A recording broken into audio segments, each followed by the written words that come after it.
Avez-vous déjà éprouvé ce sentiment de regret envers votre entrepreneur parce que vous jugez le choix de ses fondations très coûteuses? Avez-vous déjà posé la question de savoir pourquoi est-ce que sur mon terrain, on doit pratiquer ce type de fondation au détriment de l'autre? Avez-vous déjà éprouvé un sentiment de regret 1 à 2 semaines après avoir confié votre chantier de construction à votre entrepreneur ou alors votre ingénieur, juste parce que vous supposez que il vous fait beaucoup dépenser en fondation? Est-ce qu'il vous est déjà arrivé un jour de chercher à comprendre pourquoi est-ce que les fondations sont exécutées sur votre chantier avec des sections que vous jugez grandes, alors que votre voisin qui est juste là à côté de vous, qui a construit bien avant vous, a fait sa fondation avec des semelles réduites? Qu'est-ce qui guide le choix d'une fondation? Pourquoi est-ce qu'on doit faire la fondation de ma maison sur tel ou tel type de semelle? Ou alors,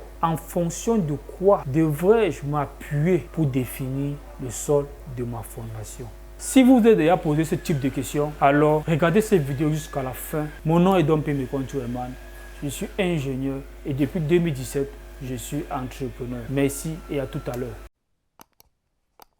Il existe 3 types de fondations. Nous avons les fondations superficielles, nous avons les fondations semi-profondes et enfin nous avons les fondations profondes. Quand est-ce qu'il faut opter pour une fondation superficielle? Comme son nom l'indique, superficielle, c'est-à-dire ce n'est pas loin du terrain naturel, ce n'est pas loin de la surface topographique. Nous allons dire, ce n'est pas vraiment déterminé. Dire que c'est à 3 mètres, c'est à 2,50, c'est à 4 mètres, ce n'est pas vraiment ça la vraie définition. La fondation sera superficielle lorsque la profondeur d'encastrement divisée par la largeur de la semelle choisie sera inférieure à 4 fois la largeur de la semelle. Lorsque le rapport entre la profondeur d'encastrement et la largeur de la semelle sera comprise entre 4 et 10, on parlera en ce moment de fondation semi-profonde. Et lorsque le rapport entre la profondeur d'encastrement sur la largeur de la semelle sera supérieur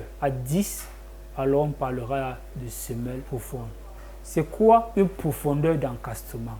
La profondeur d'encastrement n'est rien d'autre que le niveau dans le sol où on dépose la semelle. Dans cette vidéo, nous allons nous appesantir sur les fondations superficielles. Bon, nous allons laisser pour cette vidéo les fondations semi-profondes et les fondations profondes. Nous avons les fondations sur semelle isolée, nous avons les fondations sur semelle filante et nous avons les fondations sur radier général. Le choix des semelles est fonction des efforts qui sont appliqués sur cette semelle. Ce qui guide le choix d'une fondation, les charges qui sont appliquées sur cette fondation. Pour dimensionner les semelles de fondation, on n'utilise rien d'autre que les charges qui lui sont appliquées. Si par exemple vous faites un R plus 3, vous aurez plus de charges sur les semelles que celui qui fait un R plus 2. Et celui qui fait un R plus 2 aura plus de charges sur le sol, sur les semelles, autant pour moi, que celui qui fait un R plus 1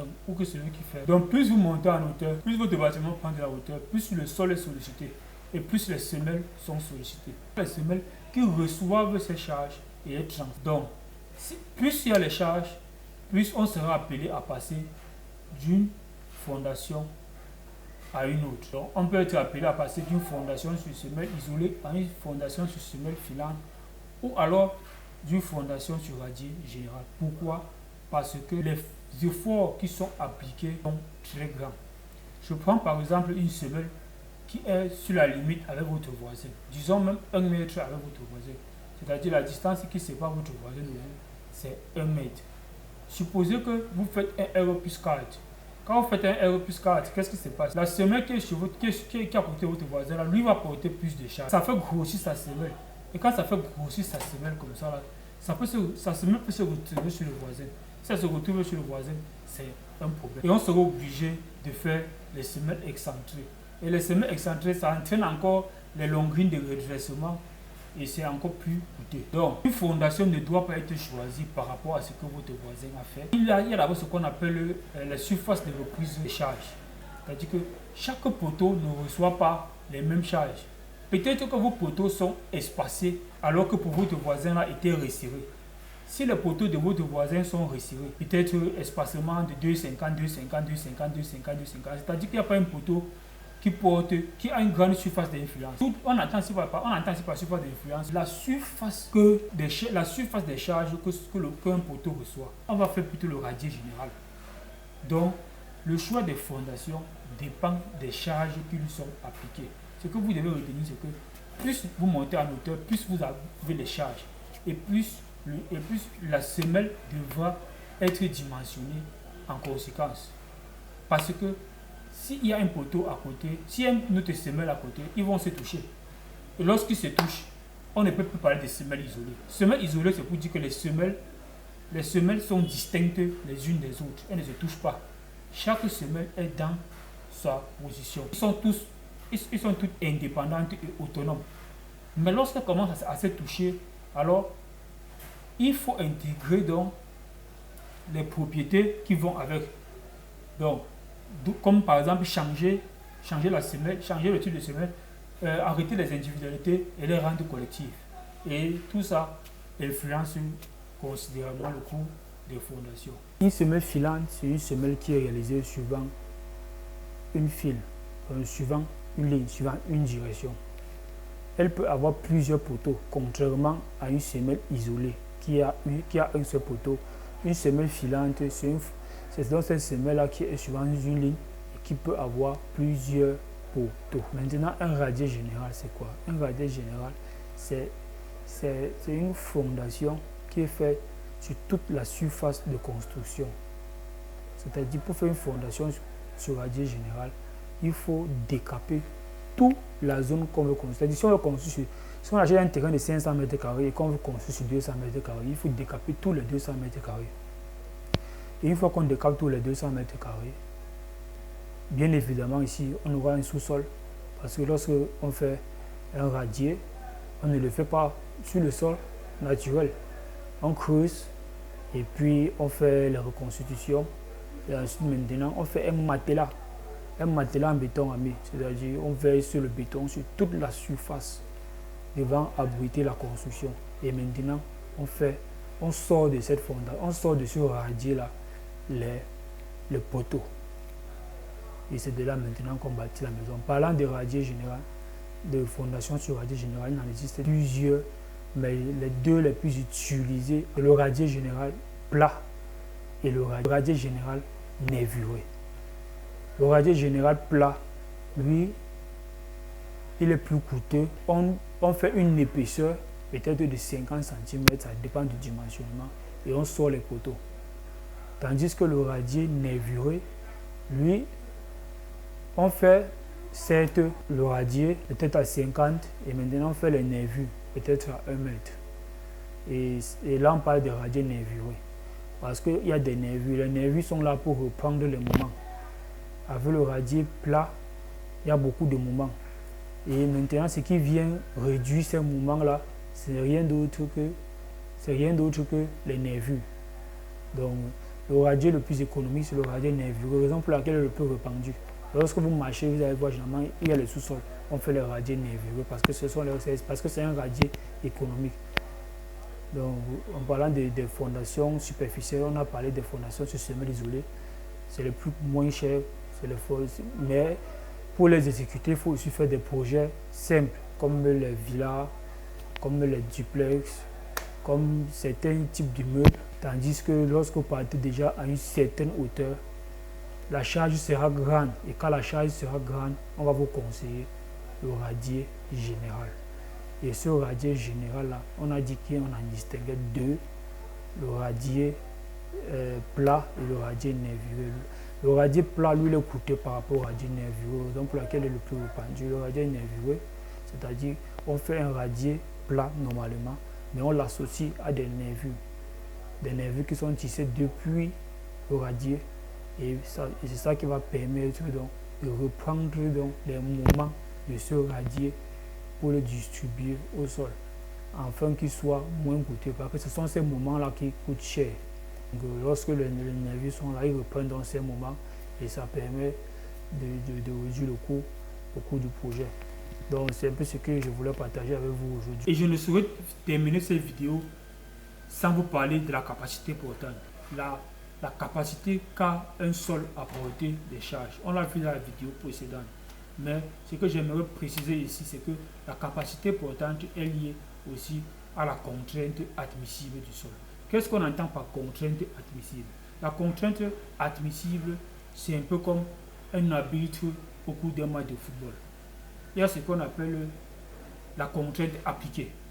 La contrainte appliquée, c'est la contrainte que reçoit les semelles. Ou alors, si vous voulez, que reçoit le sol. C'est la contrainte que reçoit le sol. Parce que la contrainte que reçoit le sol, c'est la contrainte, c'est le cumul des charges que les poteaux ont envoyées sur la semelle, plus le poids propre de la semelle. Tout ça sur le sol. Quand ça arrive donc sur le sol, on parle de contrainte appliquée. La contrainte appliquée sur le sol. La contrainte à la rupture, c'est quoi? C'est-à-dire, lorsqu'elles veulent entrer dans le sol, elles vont s'enfoncer. Mais sauf que quand elles s'enfoncent, elles remontent. Elles se positionnent. Et c'est le tassement, c'est en centimètres en fait. Ce n'est pas très grand. Donc ce n'est pas visible à l'œil nu.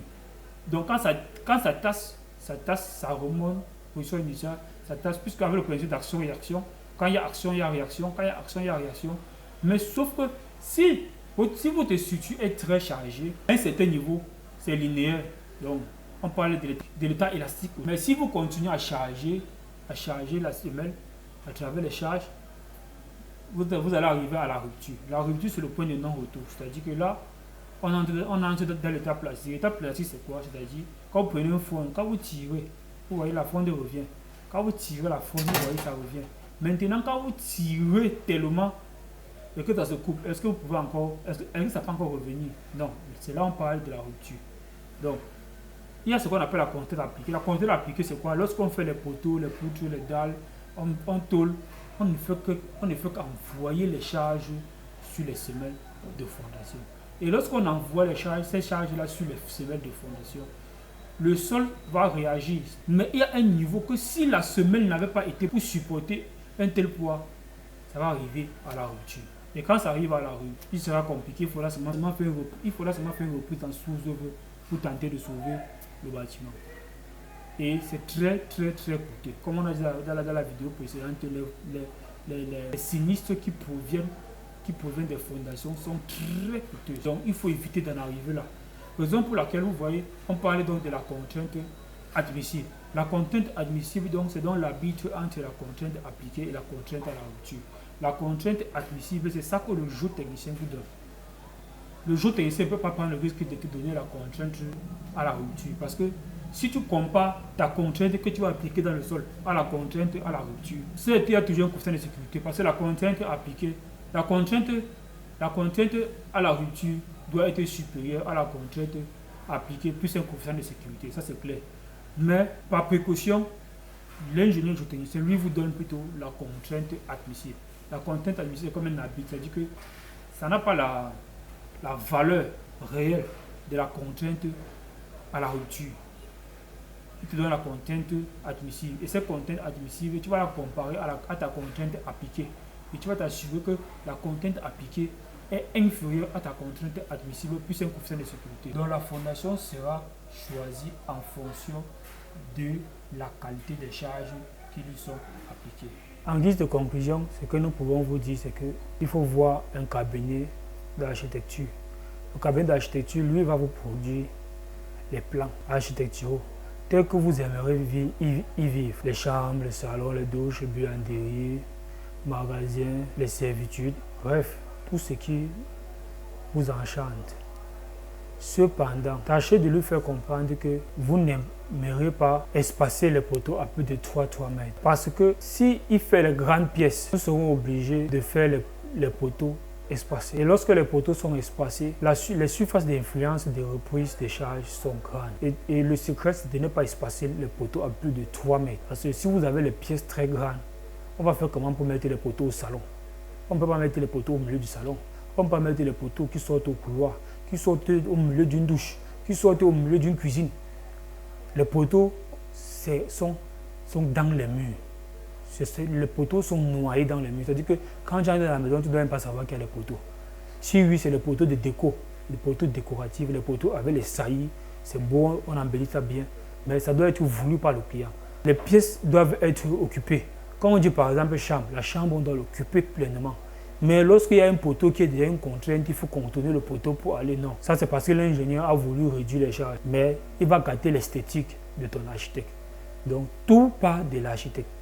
Si l'architecte fait un bon plan, de toutes les façons, un architecte, c'est un monsieur qui a été formé dans l'art. Donc, il fera un plan beau. Mais il ne faudra pas qu'il soit seulement beau sur le plan de l'esthétique, sur le plan de l'utilité, mais aussi sur le plan de la commodité. Parce que lorsque on va mettre les poteaux un peu partout, parce qu'on tient compte de l'exemple de charges, et lorsqu'ils travaillent moins, ils transmettent aussi les charges moins aux semelles de fondation. Et lorsque les semelles de fondation retrouvent les semelles moindres, elles peuvent les supporter durant toute la vie de la construction. Arrêtez de comparer vos fondations à celui de l'autre. Parce que vous ne savez pas comment est-ce que les poteaux sont sur votre voisin. Peut-être que les poteaux sont assez resserrés et puis c'est ça qui est à l'origine espacé, mais vous ne connaissez pas l'essence de portée des dalles avant de juger une fondation. And if they wanna go eat, then you know I'm gonna feed them. If you're coming for me, hope you're ready.